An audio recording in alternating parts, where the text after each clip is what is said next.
पटना में बीपीएससी अभ्यर्थियों का आक्रोश, अब तक सरकार क्यों है खामोश? सोनू के सुसाइड पर संग्राम, नीतीश सरकार से न्याय की मांग।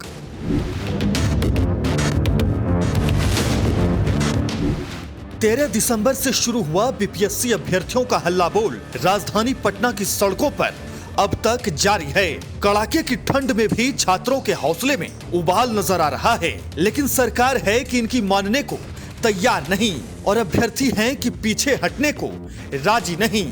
फिर चाहे इन्हें बिहार पुलिस के डंडे पड़े या डीएम साहब के थप्पड़, ये अपनी मांग पर कल भी कायम थे और आज भी कायम हैं। इन्हें कुछ चाहिए तो बस री एग्जाम, और इसी मांग को लेकर सैकड़ों छात्र पिछले 14 दिनों से संघर्ष कर रहे हैं। तो वहीं परीक्षा रद्द करने की मांग कर रहे सोनू कुमार नाम के एक छात्र ने परेशान होकर अपनी जान दे दी। घटना बीते 24 दिसंबर को हुई, लेकिन इस सुसाइड की चिंगारी से सुलगी आग अब तक धधक रही है। एक और सोनू के सुसाइड से परिवार सदमे में है, तो वहीं अपने साथी के आत्महत्या से अभ्यर्थियों में आक्रोश। खान सर के मार्गदर्शन में बीपीएससी की तैयारी करने वाला सोनू बेहद मेहनती और लगनशील विद्यार्थी था, लिहाजा खान सर भी सोनू के यूं चले जाने से दुखी हो गए हैं। ऐसे में जब वो अभ्यर्थियों के बीच पहुंचे तो भावुक हो गए और कपकपाती हुई आवाज में कहा, बीपीएससी मेरे सोनू को लौटा दो। हमारे सोनू को बीपीएससी लौटा दे। मेरा सोनू जो अब इस दुनिया में से चला गया, एसडीएम सोनू जो इस दुनिया से चला गया, बीपीएससी मेरे सोनू को लौटा दे। बीपीएससी पर इसका हत्या का केस बनना चाहिए कि नहीं बनना चाहिए? आप लोग को बताएं, वो हमारे यहाँ जब पढ़ता था तो एक विद्यार्थी को, सुनिए हम बता रहे हैं, बिल्कुल चला गया। हम आपको और बात बताते हैं सोनू का।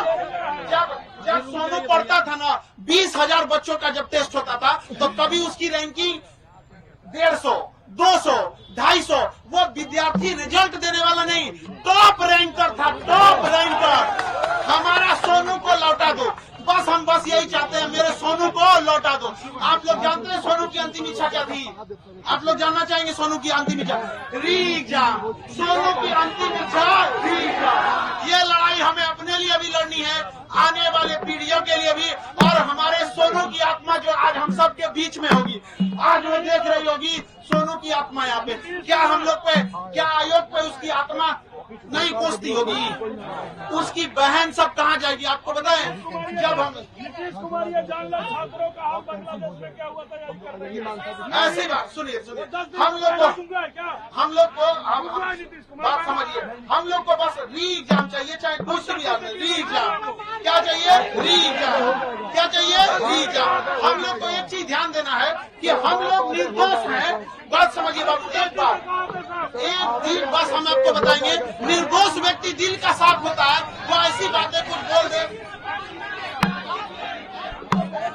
हम लोग मांग करेंगे, आपकी बात ले जाएंगे, हम वादा करते हैं मांग करेंगे, हम बात पहुंचाएंगे। एकदम एक ही नारा, एक ही मांग, री एग्जाम, री एग्जाम, री एग्जाम, री एग्जाम। शांतिपूर्ण ढंग से हम लोग को धरना करना है, किसी भी तरह का हिंसा नहीं करेंगे हम लोग।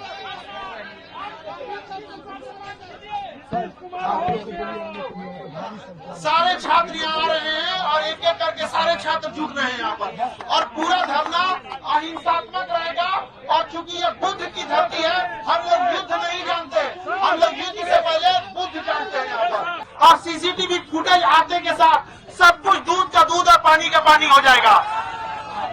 आखिर सीसीटीवी क्यों छुपाया जा रहा है? सीसीटीवी किसके कहने पर छुपाया जा रहा है? आप बताइए, सारा राज किसमें छिपा है?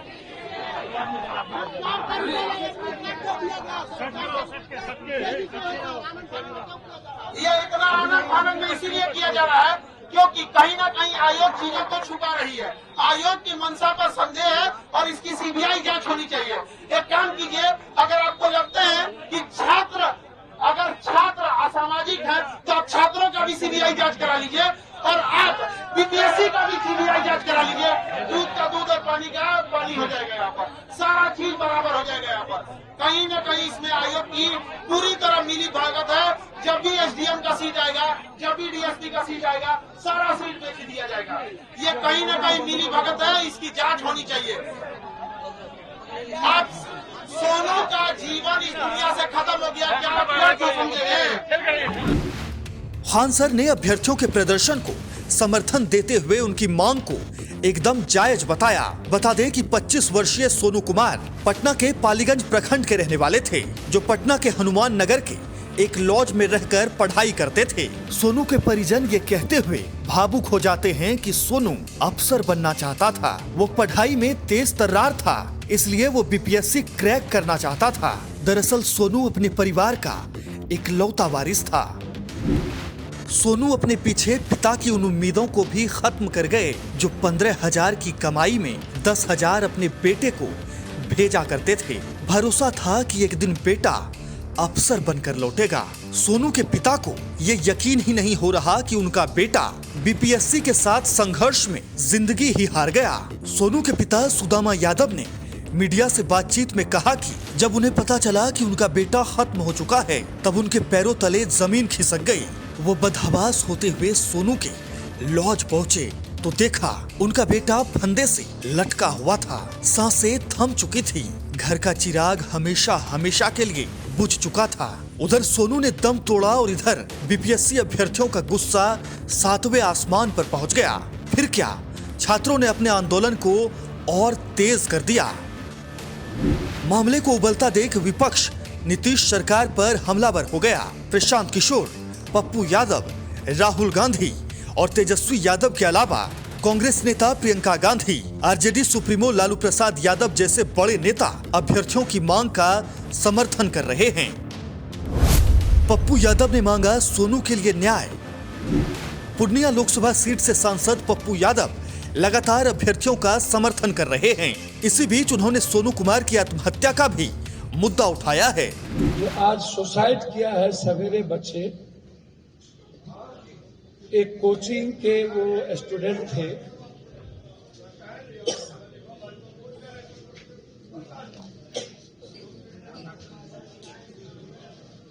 जिसका नाम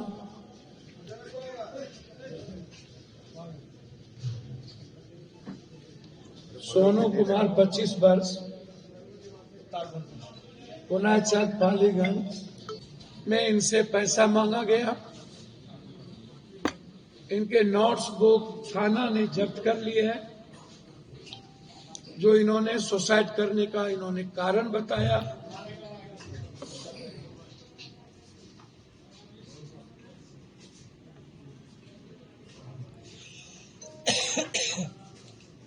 मैं हाईकोर्ट की बेंच से पूरी जांच चाहता हूं, पूरे प्रकरण का।